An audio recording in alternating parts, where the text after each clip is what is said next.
this was a hard question. And if you did poorly in it, you can forgive yourself because number one, it's towards the end, so your hand was kind of like by now, and it really was. It took a lot of thought, this question. Okay, and it's quite unlike all the other questions, so that's why I'm going to spend some time on it. It gives you an expert system basically. Okay, and you have to answer a bunch of questions about it. So let's review. The table below shows a partially developed knowledge base to be included in an expert system. So that's why you've got all of these rules and that kind of thing, and the logic is there. Okay, that's what a knowledge base is. This system is used to determine whether a security license should be issued to an applicant, and is used during interviews between a clerk and an applicant. So they sit down, and this is what they go through. These are the steps they go through to try and determine, should I give a license to this guy or not? Okay, so let's start. Construct an equivalent decision tree for the logic in this system. Okay, now this is actually a super easy decision tree to do, because when you think about what rules you've got here, okay, and the actions that result, there's only a single action really. Well, actually, an action and a lack of that action that are the final ends of the decision tree. What's the main action you would think? You get it. Yeah, that's right. So security license issued is action number one. The only other thing that can happen, right, action number two, which is really not an action at all, is to reject the applicant, to not issue a license, okay? So at the end, there were just two actions, right? So if we come over here, here are my rules. So I'm going to have actions over here, not to be confused with decisions, by the way, okay? Because some people headed this as decisions, and they had a whole bunch of things under here which related to each of the rules that were in the table, okay? But there are only two actions. Issue license, right? Or don't issue license.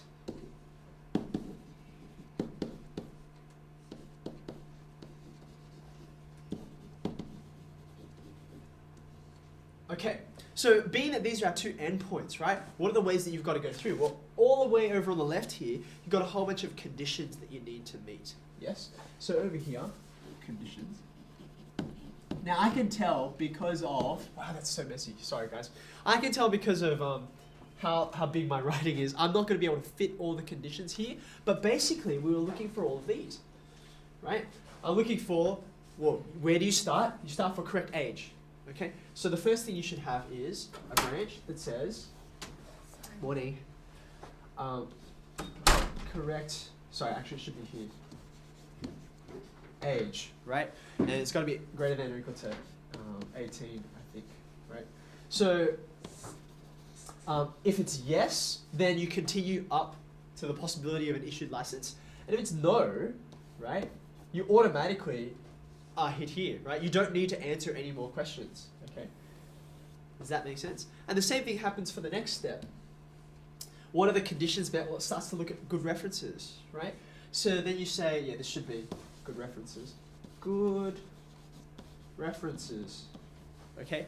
If the answer is yes, it continues, right? And you might have to meet more conditions in order to get to here. If it's no, you automatically come down to here, right? And it's the same kind of pattern. Now you can see I'm going to run out of, sorry, this should be a yes here, and it's the next condition here.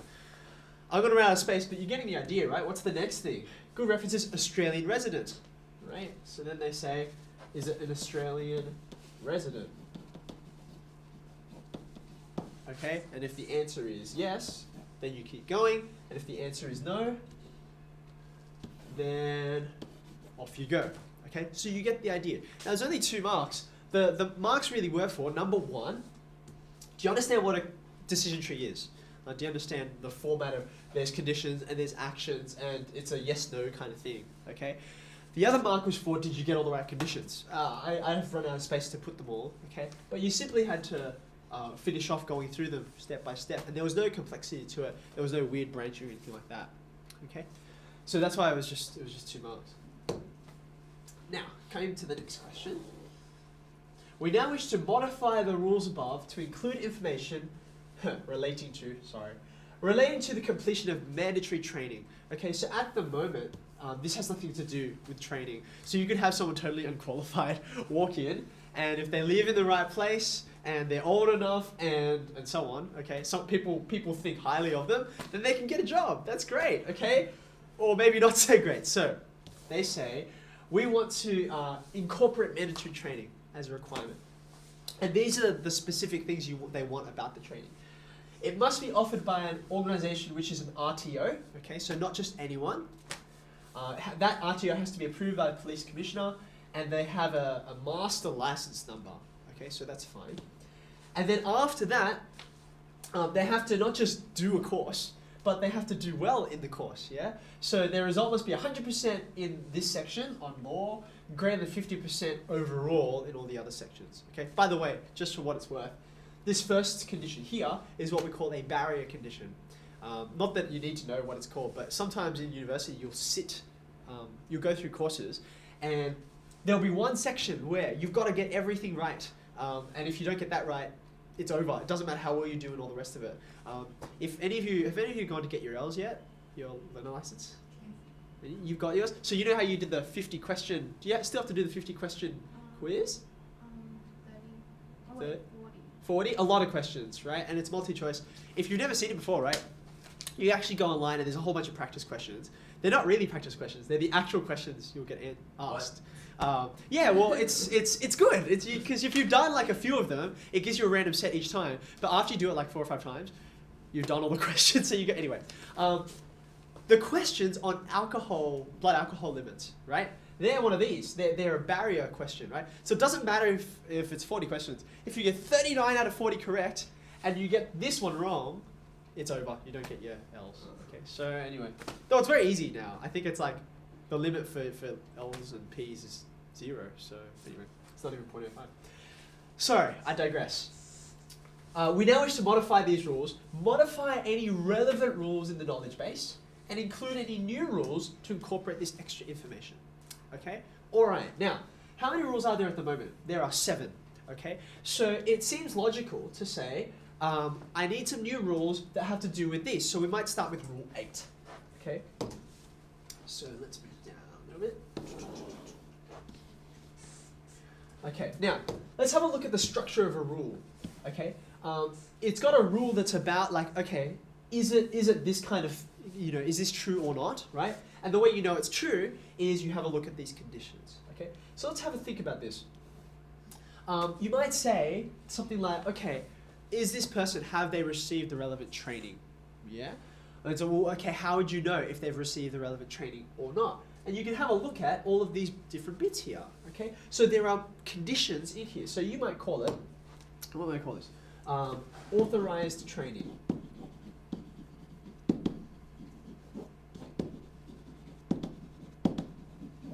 Okay, so that's the name of my rule, right? I'm going to say, yes, this person has received authorized training if, and now I have to make a statement about, okay, have they received it or not, right? So I think they've only actually received the training once they, do you remember, once they've done well in it, right? They've got a good score, okay? So I'm going to incorporate these 2 bits here, okay? Now because they both have to be true at the same time, and, right, it's a simultaneous thing, I'm going to say, if scores 100% in law, okay, and then here's my my Boolean logic keyword, okay, and come in, morning, scores, I think it was greater than or equal to 50%, right? Yeah, greater than or equal to 50% in other sections. Okay? Does that make sense? Right? Now, not just do they have to do well, but they have to do well in a specific kind of course offered by a specific group of people, right? So I'm going to have one more condition on the end of here, right, to say yes, you've got authorized training, which is that it's from, what are they called? It had a name. A registered training organization. Okay? So I have to say, and offered by an RTO. Okay, and now, this is why I chose to end on this. Now you can see where this is leading. Well, how do you know it's an RTO or not?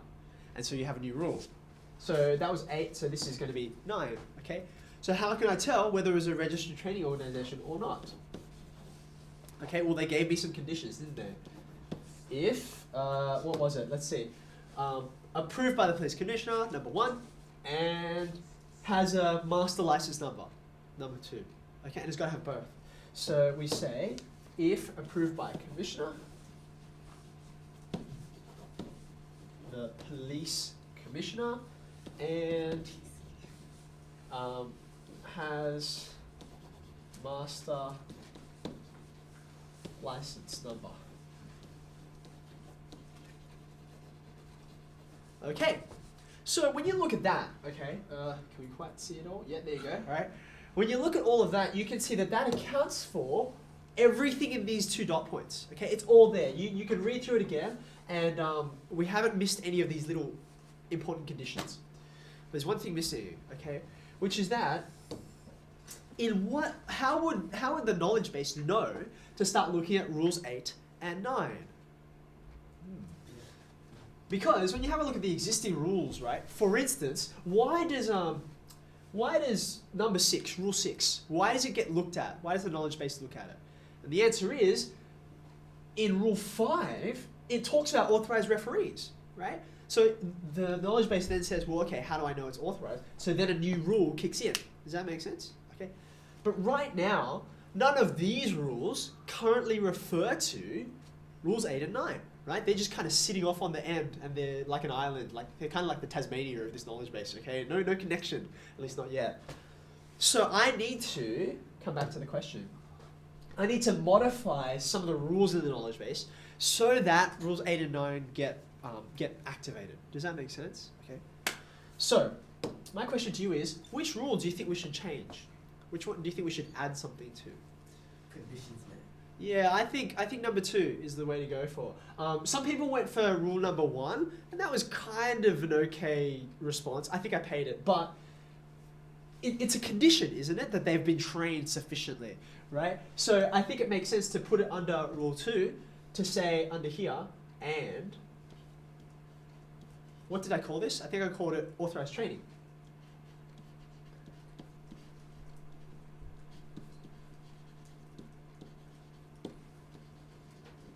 Ta-da!